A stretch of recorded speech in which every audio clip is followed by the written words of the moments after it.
Seu filho vai para a escola e não consegue aprender ou volta para casa chateado, é difícil fazer ele ir para a escola? Quem sabe o problema não é com a criança, mas sim com a metodologia da escola que ela está frequentando. Se você tem dúvidas sobre as principais metodologias utilizadas nas escolas do Brasil, fica com a gente e assiste esse vídeo até o final. Olá, Mamas and Girls, tudo bem? Bom, o assunto de hoje eu acho que é assim de grande utilidade pública para quem tem filho em idade escolar ou pré-escolar e precisa tirar dúvidas sobre as principais metodologias utilizadas nas escolas do Brasil. Eu digo isso porque cada criança tem uma personalidade, tem uma maneira de encarar o processo de ensino e aprendizagem. Cada criança presta atenção em uma coisa diferente. Todo mundo é assim, na verdade, não só as crianças. A gente, né, adulto também é assim. Eu, por exemplo, tenho muita dificuldade de prestar atenção no que eu ouço. Eu sou muito de ler, de escrever. Então, não poderia ser diferente com as crianças.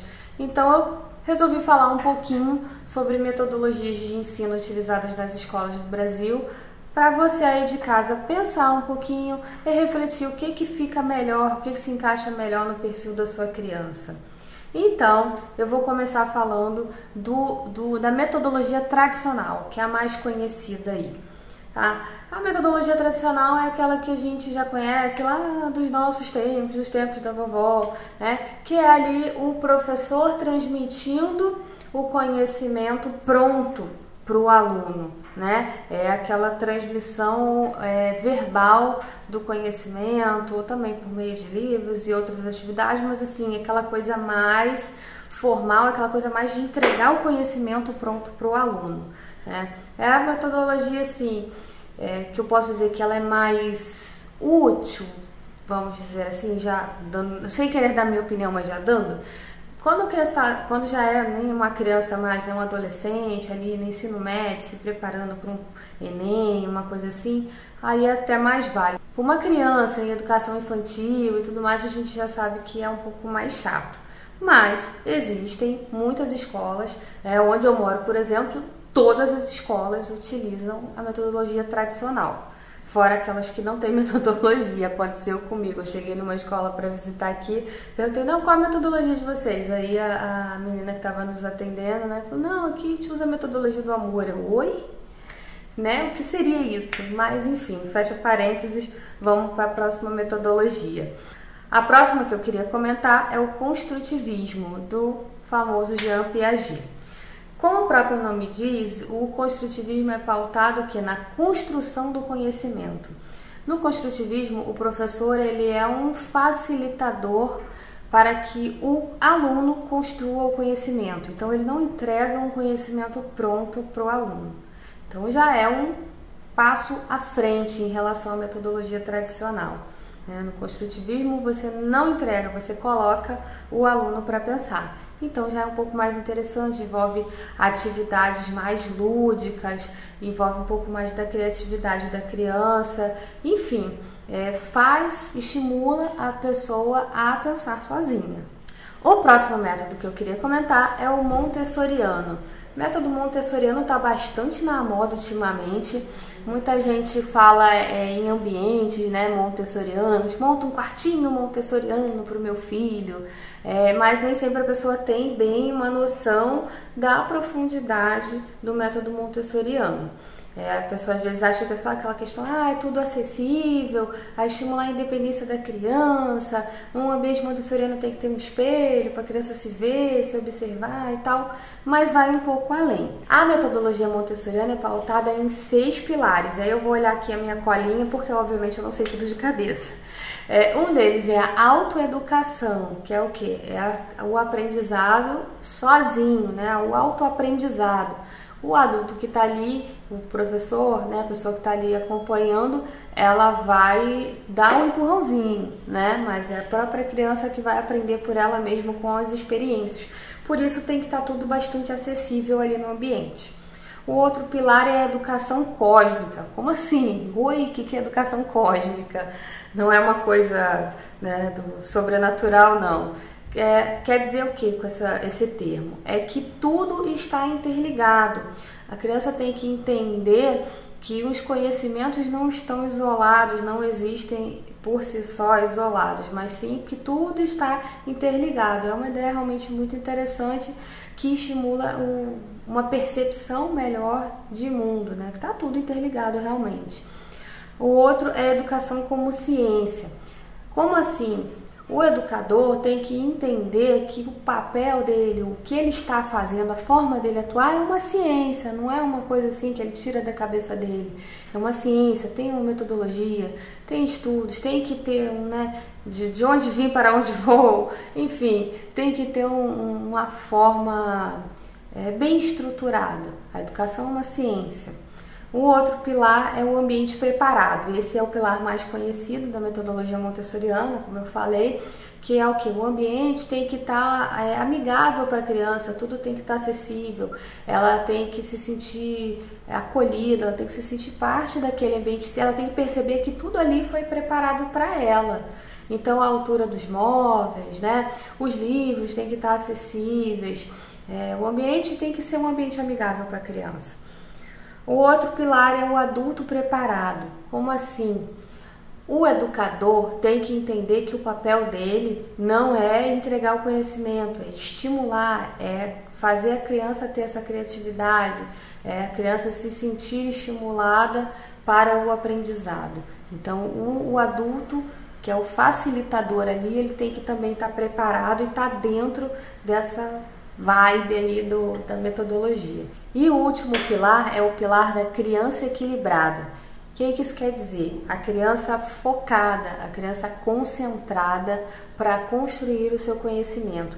E aí a intervenção, a interrupção do adulto nesse processo, às vezes quebra esse ciclo de concentração e atrapalha o processo de aprendizagem. E aí a gente volta novamente à questão do adulto preparado. Então, se utilizar essa metodologia requer realmente toda uma preparação do educador.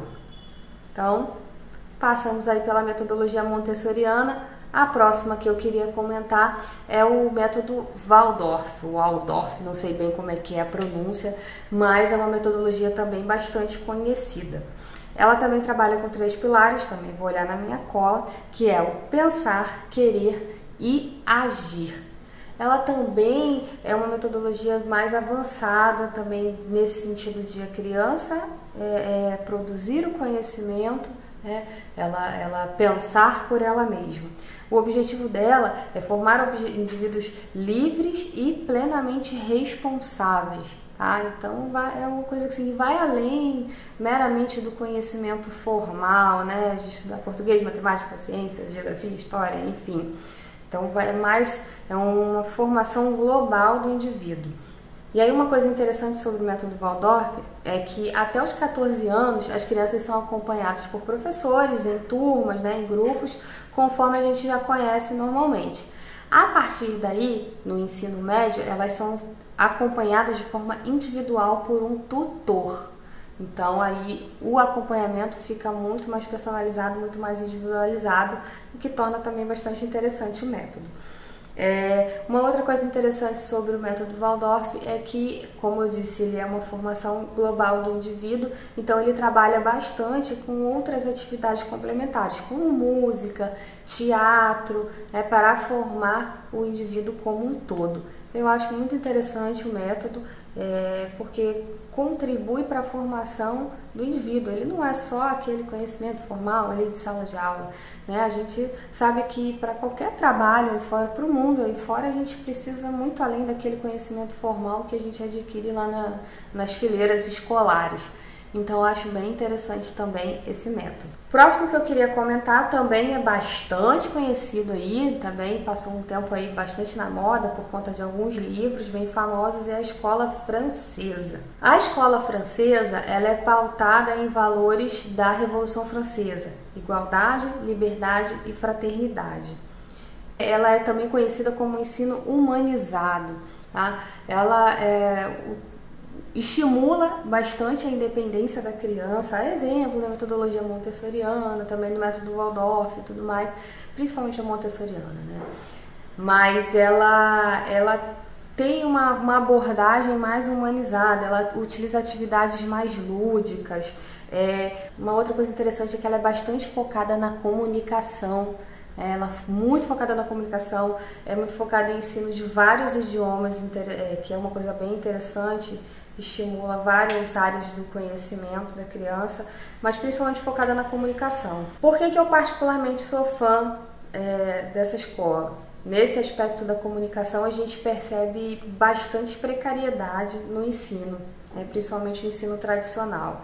A gente percebe que o pessoal foca muito o conhecimento em ciências exatas e tudo mais, às vezes até nos idiomas, até na língua portuguesa, numa língua inglesa e tudo mais, mas principalmente a língua portuguesa é muito aquele coisa assim, formal, gramática, vamos aprender a fazer uma análise sintática, não sei o quê, mas ninguém está focado no objetivo da língua, o objetivo da comunicação, né? Ninguém está muito focado nisso, as pessoas fazem tem as aulas de redação só para constar e tal. Eu acho muito interessante esse enfoque na comunicação, porque quem não sabe se comunicar tem muita dificuldade aí fora no mercado de trabalho. Qualquer trabalho a pessoa precisa saber se comunicar bem.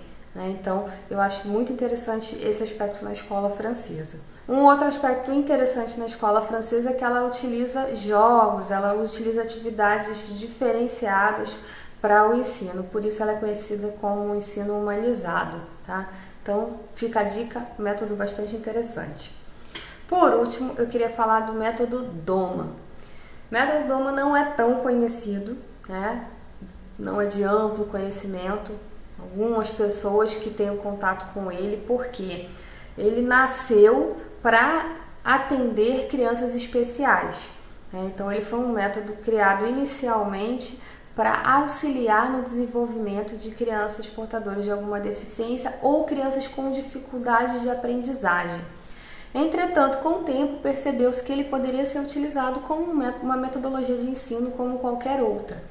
O método Doma ele é muito pautado em atividades físicas, qualidade da alimentação, ele é bem global, ele trabalha algumas atividades meio que em forma de repetição, mas não é uma forma de repetição chata, né? O pessoal conhece por aí o método Doma como o método para ensinar seu filho a ler desde pequenininho, né? Por quê? Aí é uma forma meio até grosseira de se referir ao método, porque ele vai além disso aí. Ele trabalha também de forma global o conhecimento e o desenvolvimento da criança. Ele trabalha muito com chamados cards e bits. O que são isso? São cartõezinhos no qual você mostra a palavra e o desenho ao qual aquela palavra se refere para a criança. E aí você vai mostrando ali continuamente ali. É bem rapidinho. Você vai mostrando ali bem rapidinho os cards para a criança e ela vai aprender a ideia, a concepção e a palavra dessa forma. Não é assim ficar massificando, não. É bem rapidinho. Então, por isso que o pessoal conhece como um método para ensinar as crianças a ler. Mas, como eu disse, ele vai muito além. Uma coisa que eu comentei aqui da atividade física. No método Doma, eles utilizam bastante a braqueadura, que se chama, que é aquele exercício de ficar pendurado, né, nas barras e ficar passando de uma barra para outra. Também pode ser trabalhado de forma alternativa, como uma parede de escalada, mas sempre exercícios com os membros superiores. Para quê? Para estimular a oxigenação na parte superior do corpo e isso estimula o conhecimento da criança. Ele trabalha também, como eu disse, na parte de atividades físicas, ele trabalha bastante a psicomotricidade. Para quem não conhece as atividades de psicomotricidade, vale conhecer, muito interessante para o desenvolvimento da criança. Se você estiver procurando uma escola para sua criança, procure escola que faça atividade de psicomotricidade, porque a gente não dá nada pelas atividades, parecem bobas, mas elas estimulam bastante o desenvolvimento da criança, tanto intelectual quanto a parte motora, tá? E aí, para fechar aqui, eu não posso deixar de falar da minha experiência. Quando eu comentei alguns vídeos atrás sobre o vídeo sobre deixar com babá, a escola ou com parente, eu comentei, né, da minha odisseia na busca por escolas e tal. Assim, até hoje, a escola que eu percebi um desenvolvimento mais bacana no meu filho foi justamente uma escola que utilizava o método Doma misturado com a escola francesa. Então lá ele tinha, quando ele estudou lá, ele estava com 2 para 3 anos, ele tinha as aulas, a escola era bilíngue, então ele tinha as aulas em português e em inglês, e também tinha aulas de espanhol, então tá dentro aí da filosofia da escola francesa, estímulos de idiomas, ensinos de vários idiomas, perdão. E também utilizava ali o método Doma, bastante coisa com atividade física, a psicomotricidade era bem elaborada, as atividades de psicomotricidade lá, bastante atividade física, muita coisa ao ar livre, né? E muitas atividades assim, lúdicas mesmo, muita coisa que ele aprendia brincando, né? O famoso aprender brincando. Foi a escola que eu percebi o maior ganho em termos de desenvolvimento dele, então por isso que eu disse que eu sou bastante fã, principalmente da escola francesa, por conta disso, desse desenvolvimento global e o resultado que eu percebi lá na época que ele estudou nessa escola, que eu sinto saudades de lá, infelizmente a gente não pode mais estar lá. Bom, pessoal, é isso. Queria deixar essa dica aí pra vocês. Quem tá procurando escola, espero que eu tenha ajudado de alguma forma, tá? Se você gostou desse vídeo, deixa aí seu like. Se tem algum conteúdo que você queira ver no nosso canal, deixa nos seus comentários ou lá no nosso Instagram, tá? Se inscreva aí no canal, ative o sininho, ajuda a gente a continuar com esse trabalho, tá? E espero vocês na próxima. Tchau, pessoal!